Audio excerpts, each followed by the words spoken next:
Sudah duduk dengan nyaman, Mbak Ica? Sudah, Bu. Mbak Ica dari mana ya? Saya dari kantin. Sebelum istirahat tadi pelajarannya siapa? Pelajarannya Bu Anis, Bu. Bu Anis itu ngajar apa, Mbak? Bahasa Indonesia, Bu. Seru nggak Bu Anis itu? Seru juga sih, Bu, orangnya. Humble juga. Iya, iya. Jadi adakah hal lain yang ingin Mbak Ica bicarakan? Gini, Bu, akhir-akhir ini saya tuh ada sesuatu yang menggeser pikiran saya gitu. Baik. Dalam proses konseling itu, Mbak Ica sudah pernah konseling ya? Belum, Bu, belumnya. Jadi proses konseling ini adalah proses pemberian bantuan untuk mengatasi masalah oleh konselor kepada konseli. Dan ada juga yang namanya asas kerahasiaan, sehingga cerita yang Mbak Ica sampaikan ke saya itu menjadi rahasia kita berdua, begitu Mbak Ica. Dan juga ada kontrak, yaitu Mbak Ica bisa melakukan semua keluh kesahnya tanpa merusak properti di ruangan ini, begitu. Dan juga nanti juga ada pembatasan waktu, saya beri waktu 30 menit. Jika belum bisa terwujud, kita bisa melakukan pertemuan selanjutnya, begitu. Baik, Bu. Jadi Mbak Ica sudah bersedia untuk bercerita? Sudah, Bu. Coba ceritakan. Gimana, Ibu? Saya tuh masih ragu untuk bercerita. Jangan ragu, seperti apapun ceritanya saya akan mendengarkannya. Gini, Bu, saya kan memang sudah les, Ibu, tapi saya takut untuk tidak bisa membahagiakan kedua orang tua saya gitu. Bisa kamu ceritakan lebih lanjut bagaimana membanggakan yang kamu maksud itu? Ya bikin bangga itu loh, Bu, nanti nilai UAS saya tuh bagus, nanti juga bisa keterima di SMA favorit gitu kan, siapa tahu bisa membahagiakan kedua orang tua gitu, Bu. Iya, iya. Sesuai yang disampaikan Mbak Ica, tentunya Mbak Ica ingin segera bisa tenang dan konsentrasi, begitu ya Mbak? Iya, Bu, benar sekali. Tadi Mbak Ica mengatakan bahwa ingin membanggakan orang tua, dan juga mengatakan lagi bahwa nilainya itu turun, kurang bagus. Bisa cerita lebih lanjut?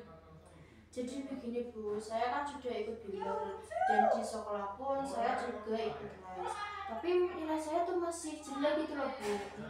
Jadi selain di sekolah, Mbak Ica juga mengikuti bimbel, begitu? Ya, Bu, dan parahnya pun di bimbel dan di sekolah itu berbeda. Berbeda bagaimana? Apakah itu perasaan Mbak Ica saja? Enggak, Bu, bedanya gini, kalau di bimbel gurunya tuh memberitahu caranya untuk mengerjakan tuh mudah, Bu, jadi saya paham. Tapi kalau di sekolah itu sedikit berbeda gitu loh, Bu, panjang sekali dan saya tuh tidak paham-paham gitu. Kalau untuk mapel lain selain berhitung, apakah juga sama? Ya enggak sih, Bu, cuman yang berhitung itu saja sih menurut saya.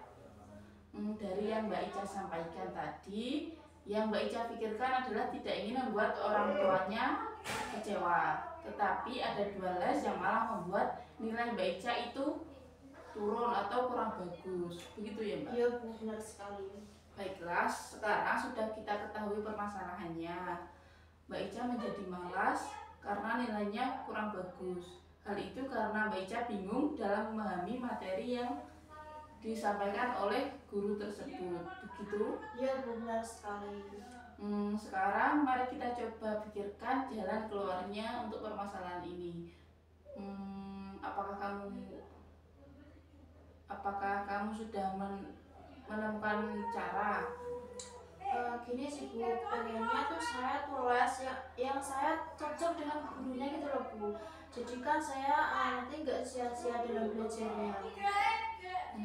Apakah ada cara lain lagi? Ya itu, Bu, kalau saya menangkap pelajaran yang diberikan dengan baik dan saya nyaman dan gurunya pun cocok, dan nanti saya bisa belajar dengan baik itu secara optimal. Iya. Dari cara yang disampaikan oleh Mbak Ica, mana cara yang ingin Mbak Ica terapkan untuk selanjutnya? Itu, Bu, mungkin yang pelajaran berhitung nanti saya ikut di bimbel, namun di sekolah nanti saya ikut, tapi bukan mata pelajaran yang berhitung gitu. Baik, saya sependapat. Berarti Mbak Ica ini sudah memahami Mbak Ica itu seperti apa, begitu ya? Iya Bu. Sekarang menurut Mbak Ica, rencana apa yang ingin dilakukan atau yang dipilih untuk saat ini? Menurut saya akan bilang ke bapak saya sih Bu, tapi saya tuh takut nanti kalau bapak saya tuh marah.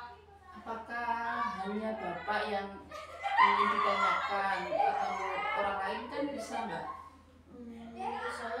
Ibu saya sih Bu, nanti saya akan mencoba berbicara dengan ibu saya, dan nanti biar ibu saya yang berbicara dengan bapak saya. Iya ya, bagus. Kapan kamu akan bilang kepada kedua orang tua kamu? Mungkin nanti kalau pulang dari sekolah Bu, saya akan mencobanya. Baiklah, sesuai rencana, Mbak Ica akan mengatakan ini kepada orang tuanya tentang rencana ini. Ada baiknya ketika menjelaskan, Mbak Ica itu menggunakan bahasa halus agar orang tua memahami keadaan Mbak Ica. Begitu ya Mbak ya? Iya Bu, saya akan mencobanya. Bagaimana perasaannya sekarang? Ya lega dong Bu pastinya. Coba kalau kemarin-kemarin kan nilai saya nggak akan begini. Dan kira-kira bagaimana jika semua saran itu dilakukan? Pastinya saya sangat lega sih Bu. Saya nggak perlu banyak-banyak ikut les. Yang penting kan saya bisa belajar dengan optimal. Ya, itu betul sekali. Nah, kita sudah berbicara banyak hal yang Mbak Ica sampaikan di sini. Tadi Mbak Ica akan melakukan apa saja? Nanti saya akan mencoba membicarakan kepada bapak saya. Siapa tahu nanti bapak saya bisa mensupport saya dan mengetahui rencana saya gitu Bu.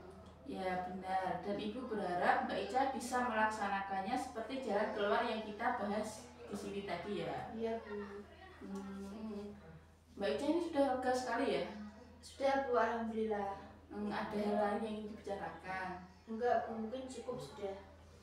Sudah 30 menit, tadi kontraknya kan 30 menit, saya juga ada kegiatan lain.